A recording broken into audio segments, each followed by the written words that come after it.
Hello viewers, welcome to my channel. I am Rashmi, your maths teacher. Guys आप please मेरे channel को like, share, subscribe और bell icon को press करना ना भूलें ताकि आपको डेली वीडियो जो अपलोड हो रहे हैं उसके अपडेट तुरंत मिल जाए। तो इस वीडियो में आज हम सॉल्व करने जा रहे हैं chapter number 6 coordinate geometry R D Sharma से एग्जाम्पल नंबर 20, जो कि है हमारा पेज नंबर 6.50 पे। ओके, ये सॉल्व है बट मुझे आपको इसको अच्छे से एक्सप्लेन करना था। इंपॉर्टेंट क्वेश्चन है। If the area of triangle ABC formed by AXY B12 and C21 is 6 square unit, यानी कि इन 3 पॉइंट से बनने वाले ट्राइंगल का जो एरिया है वो हमें यहाँ पे गिवन है 6 स्क्वायर यूनिट, तब हमें ये प्रूव करना है कि x + y = 15 होगा या फिर x + y + 9 = 0 होगा। तो जो हमें क्वेश्चन गिवन है हम उसी को यूज़ कर दें, क्योंकि ये हमारे पास क्या है, वेरिएबल है। हमें ये दिया हुआ है कि इन तीनों पॉइंट से बनने वाले ट्राइंगल का एरिया हमारा 6 आ रहा है, तो हम एरिया फॉर्मूला लगा के और इसको इक्वल रख के और ये इक्वेशन बनाने की कोशिश कर रहे हैं। जो हमें गिवन है वही फॉर्मूला हम यहाँ पे यूज़ कर रहे हैं। तो जो गिवन था वो हमने राइट कर लिया और ट्राइंगल का एरिया फाइंड करने का फॉर्मूला भी यहाँ पे मैंने राइट कर लिया। तो ये हमारा ट्राइंगल का एरिया फाइंड करने का फॉर्मूला होता है। तो यहाँ पे आप क्या करो, x1 x2 y1 y2 y1 y3 की वैल्यू, या x1 y1 x2 y2 और x3 y3 की वैल्यू हम यहाँ पे पुट कर लेते हैं। ये तो हमारे पॉइंट है, इसी से हम देख लेते हैं। इसको हम x1 y1 ले लेते हैं, इसको हम x2 y2 ले लेते हैं और इसको हम x3 y3 ले लेते हैं। नाउ वैल्यू पुट कर लेते हैं। तो एरिया ऑफ ट्राइंगल ABC हमें यहाँ पे 6 गिवन है, तो मैंने यहाँ पे 6 राइट कर लिया। नाउ 1/2 मोड फिर x1 हमारा यहाँ पे कौन है, x, तो y2 - y3, तो y2 is 2, y3 is 1, तो ये 2 - 1 हो गया, plus x2 is 1, then y3 - y1, तो 1 - y हो गया। फिर प्लस x3 यहाँ पे 2, y1 - y2, तो y माइनस यहाँ पे हमारा क्या हो गया, 2, y - 2, और ये हमारा ब्रैकेट क्लोज और ये मोड। नाउ अब आप यहाँ पे क्या करो, क्योंकि हमें एक इक्वेशन बनानी है 2, तो ये मोड का इसमें रोल है। जब भी मोड का मतलब क्या होता है कि जब हम एरिया ऑफ ट्राइंगल फाइंड करते हैं तो हमेशा पॉजिटिव आना चाहिए, बट कभी कभी कैलकुलेशंस अगर पॉजिटिव नहीं आता, यानी मोड के अंदर की वैल्यू पॉजिटिव नहीं आती है, तो फिर हम उसको क्या करते हैं, खुद से ही उसको पॉजिटिव करते थे। जैसे इसकी वैल्यू हमने सॉल्व किया -22 आ रही है, तो आप उस मोड को हटा के और +22 कर दोगे। तो ये 2 हम यहाँ मल्टीपल कर लेते हैं, हमें इक्वेशन सॉल्व करनी है, तो 1/2 को हम इधर लेके चले जाते हैं। तो 6 × 2 न्यूमरेटर में चला जाएगा, डिनोमिनेटर न्यूमरेटर में चला गया, न्यूमरेटर डिनोमिनेटर में आ गया।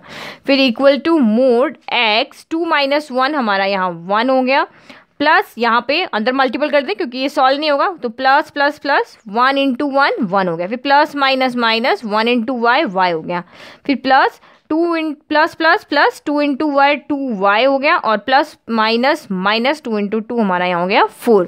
तो ये 6 × 2 12 हो गया, 12 / 1 हमारा 12 ही रह गया। फिर x × 1 x plus 1 - y plus 2y - 4। ना उसको सॉल्व कर लेते हैं।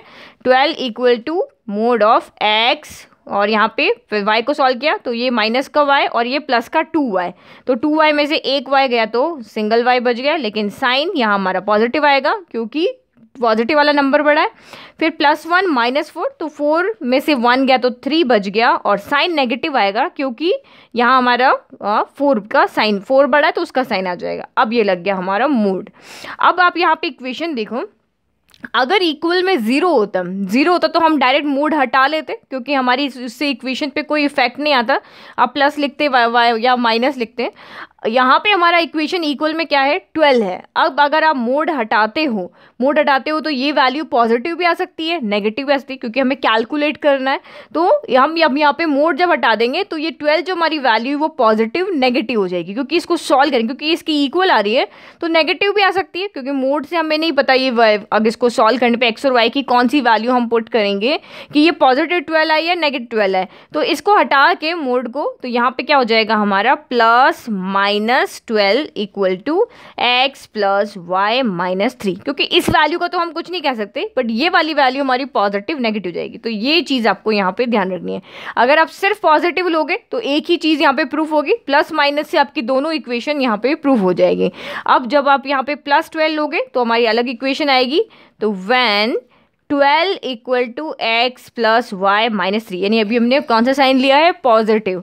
-3 अब इधर चला जाएगा तो 12 + 3 equal to x plus Y हो गया।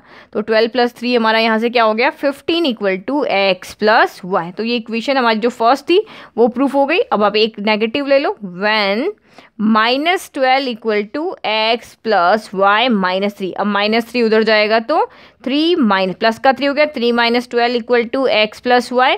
तो 12 में से 3 गया तो -9 आएगा, यानी 9 आएगा बट साइन 12 का आएगा, क्योंकि वो जो नंबर बड़ा होता है उसी का साइन आता है।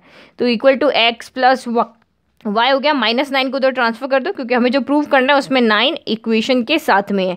-9 इधर आया तो +9 हो गया, इक्वल में 0 हो गया। तो इक्वेशन 2 हो गई जो हमें यहाँ पे प्रूव करनी थी। तो अब यहाँ देखो, फर्स्ट इक्वेशन ये थी x + y = 15, दूसरी इक्वेशन x + y + 9 = 0। तो ये देखो x + y = 15 और x + y + 9 = 0। तो यही हमें प्रूव करना था, तो हैंस प्रूव। तो इस तरह से आपको क्वेश्चन को सॉल्व करना है, और आपको अगर कोई चीज़ प्रूव करनी है जो क्वेश्चन में गिवन है उसी का फॉर्मूला लेकर के आपको सॉल्व कर लेना है। तो आई होप ये क्वेश्चन आपको अच्छे से समझ में आया, ये चीज़ आपको अच्छे से समझ में आई, क्योंकि मैं प्लस माइनस हमने क्यों लिया है, तो अब आपको अच्छे से क्वेश्चन एक्सप्लेन हो जाएगा। क्योंकि यहाँ पे की वैल्यू से ये वाली वैल्यू हमारी डिफाइन हो रही है मोड वाली से, क्योंकि ये वैल्यू पॉजिटिव भी हो सकती है, नेगेटिव भी हो सकती है। तो इसलिए हमने यहाँ पे पॉजिटिव नेगेटिव दोनों लगा के इसको सॉल्व किया। Thank you.